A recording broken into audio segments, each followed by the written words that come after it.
The world is in utter confusion. What a blessing to know the truth. We rejoice in it. We have the truth on our lips. We have the truth around our hips. But how do we know we have the truth? At Pentecost 33 of our common era, true Christians numbered only about 3,000. Today we are millions, and on average, every weekend, more than 5,000 are getting baptized. There are no other people on earth that are as spiritually free as we are. Some may say, unity of belief, you're brainwashed. Well, we do agree that our thinking has been washed clean from the complicated doctrines that have evolved since Jesus walked the earth. And how encouraging it is to see young ones getting baptized, publicly demonstrating that they are giving their lives to Jehovah. And we sincerely hope that you young ones who are not yet baptized will not hold back from getting baptized as soon as you qualify. The sooner you can get baptized, the sooner you will receive greater protection and blessings from Jehovah.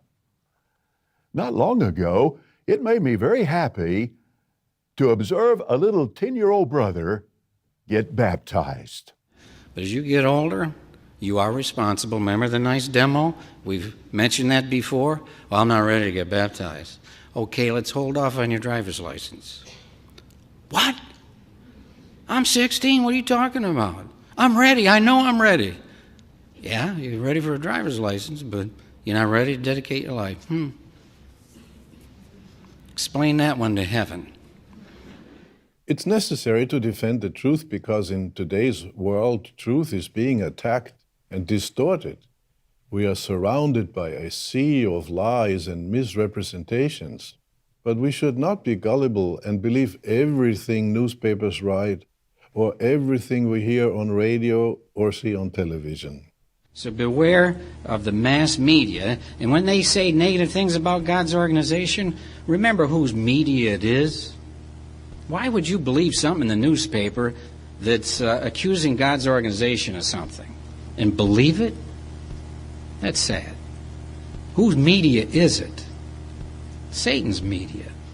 Anyone who truly knows Jehovah's Witnesses recognizes that all of these accusations are completely ridiculous.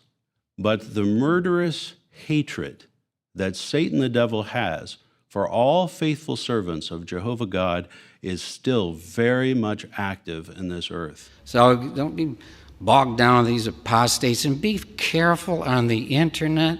We were talking about that this weekend with friends. Oh, my word, how many times do I tell you, be careful?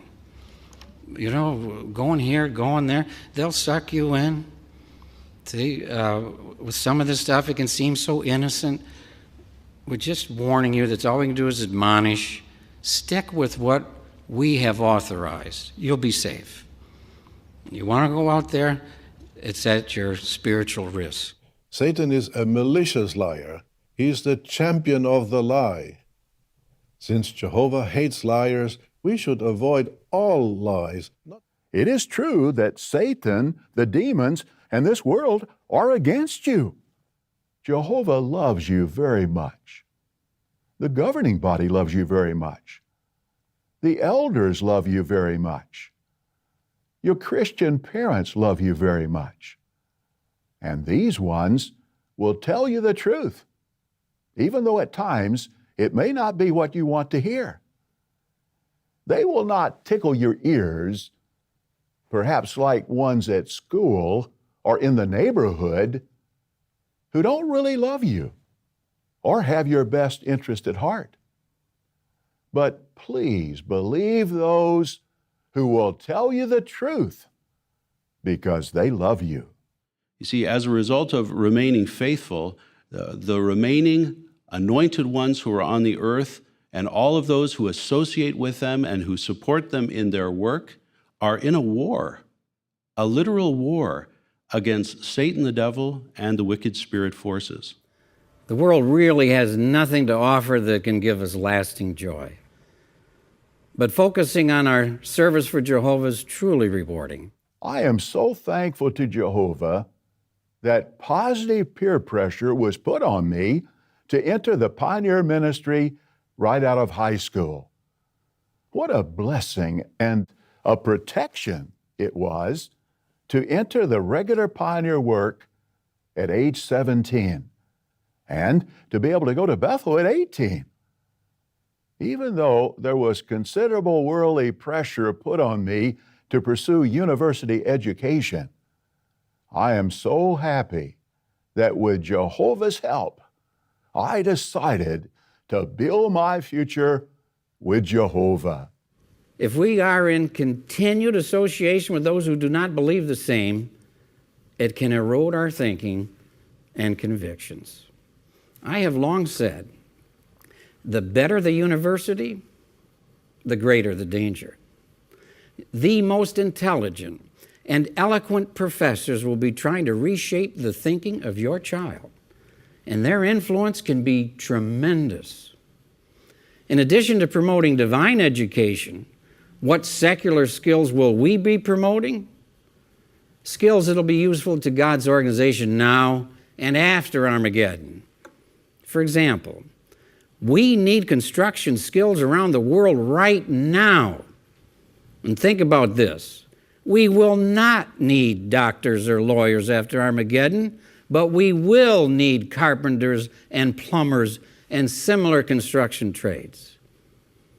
It requires faith to decline higher education and have the confidence that our material needs will be cared for by training in other fields of employment.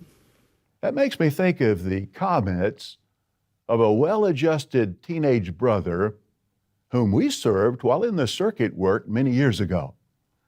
This young brother went straight into the regular pioneer work out of high school, and I asked him why he did so.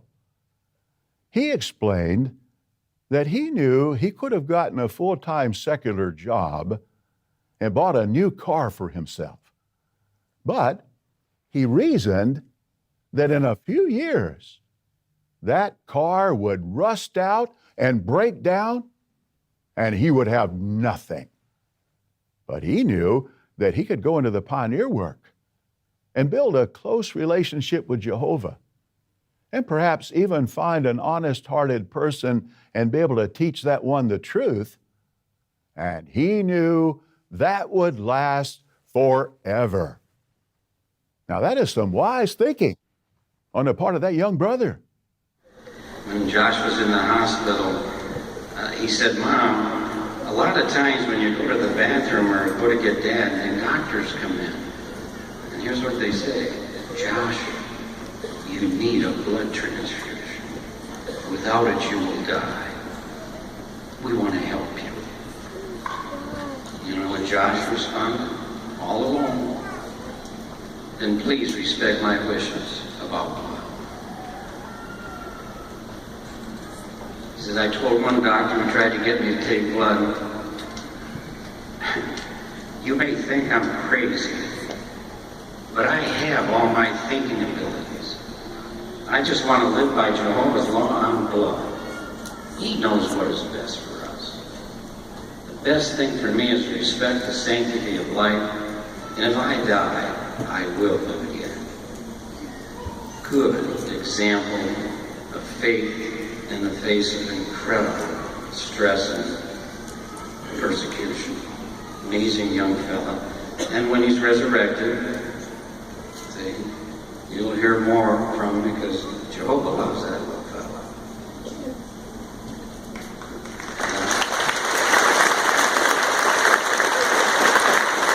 And never voice the thought of wanting to be what you're not cut out to be. Be glad to be what you are, woman.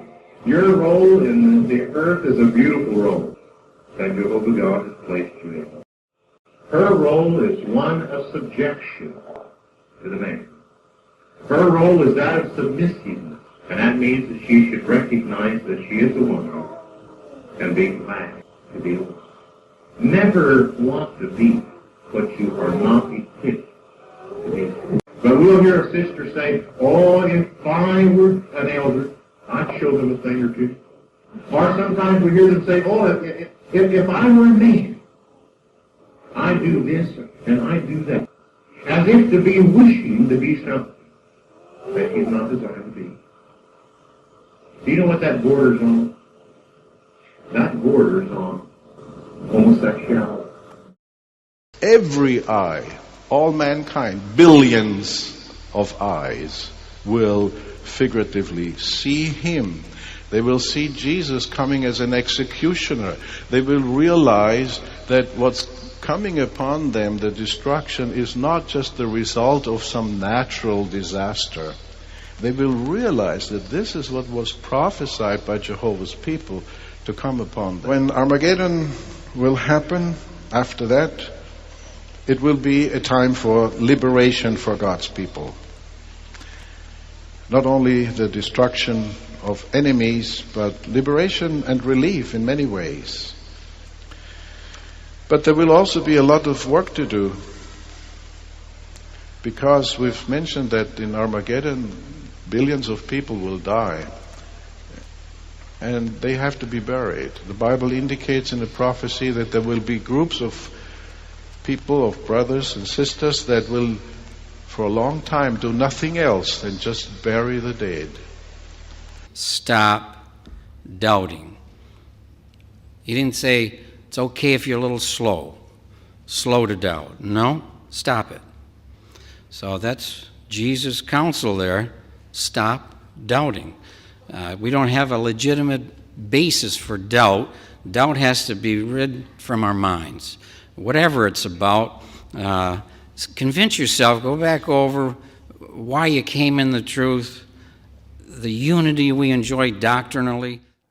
And young ones, never be afraid to identify yourself as one of Jehovah's Witnesses. Keep studying the truth. Keep spreading the truth. Keep loving the truth and Jehovah, the God of truth. Hold fast to the truth as to a lifeline, as this is what it is. By staying faithful, whether you survive Armageddon or are resurrected in paradise, you will be a victorious champion of the truth. Jesus trusts that the imperfect faithful slave will do its best to convey spiritual food. Do you also trust the slave?